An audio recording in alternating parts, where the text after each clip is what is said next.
Welcome to Fool's Key Tarot. I'm Ben, and this is a daily reading for Thursday, May 15th, 2025.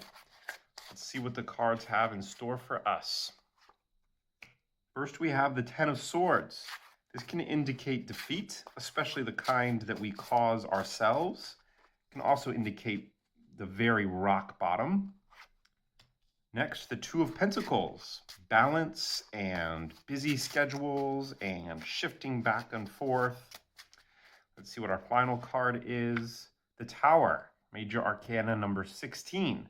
This indicates a major change, upheaval, the foundation being ripped out from beneath you and having to rethink everything or go back and reassess assumptions that you thought were ironclad and would never change.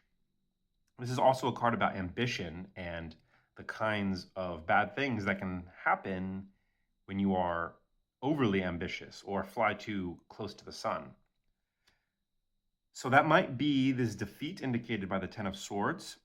This defeat might cause you to rethink some very basic notion that you'd always thought was true or had always taken for granted.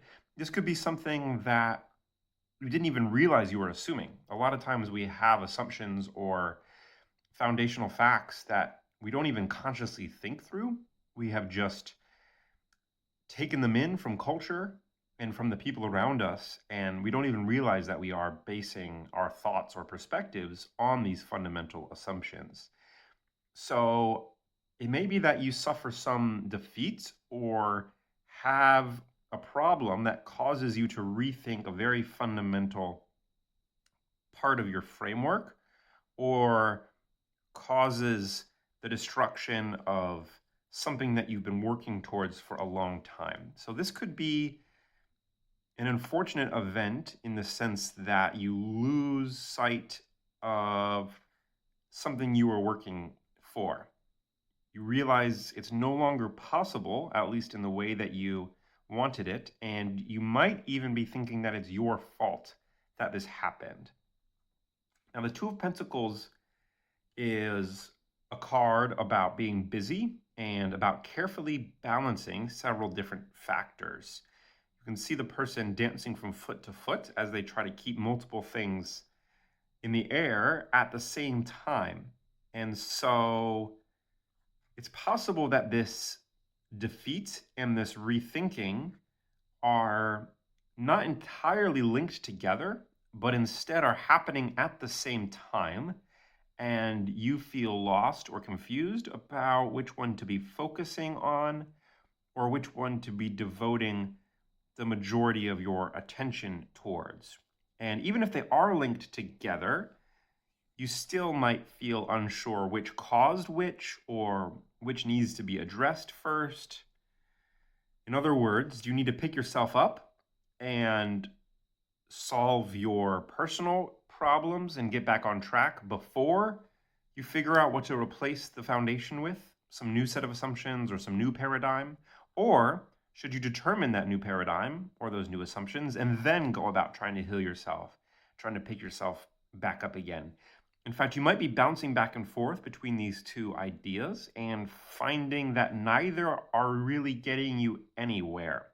So if you feel caught between two things, in whichever direction you move in, maybe the other one slips away, or you find yourself unable to focus or complete either direction because the other one is constantly nagging at you, pulling on your time, pulling on your thoughts, weighing you down. And if this is the case, what the cards are telling you is that these two things are linked, maybe in a deeper way than you understand. The Ten of Swords and the Tower card both represent major turning points, and in particular, low points. And so for both of them to show up in this spread implies to me that if these two directions in life or two different events are happening to you, they are linked. And if they appear linked already, then there might be a deeper connection that you don't yet fully appreciate. Or if they seem unrelated, then the cards are hinting to you that there is a connection between them. And I think the cards are also saying you're never going to solve one without the other. So instead of jumping back and forth and focusing on one and then the other, and then back to the first as it becomes urgent again, and then back over to the second, The cards are telling you treat it as one whole problem. That doesn't mean at any given time you might be focusing more on one than the other, but think of it as a connected issue. Understand that the only way to resolve one is also to resolve the other. And when you're budgeting your energy or your time towards trying to solve these problems, once you recognize that they're the same problem, then these questions of which to focus on or which to work on will suddenly melt away.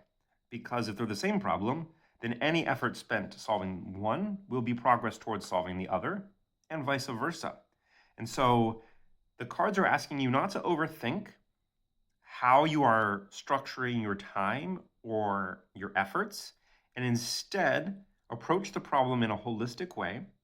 Do whatever seems most productive or useful towards either direction in any given moment, but always keep in mind the larger picture and how helping yourself might help the overall situation, and also how dealing with the overall situation first will indirectly help yourself on a more personal level.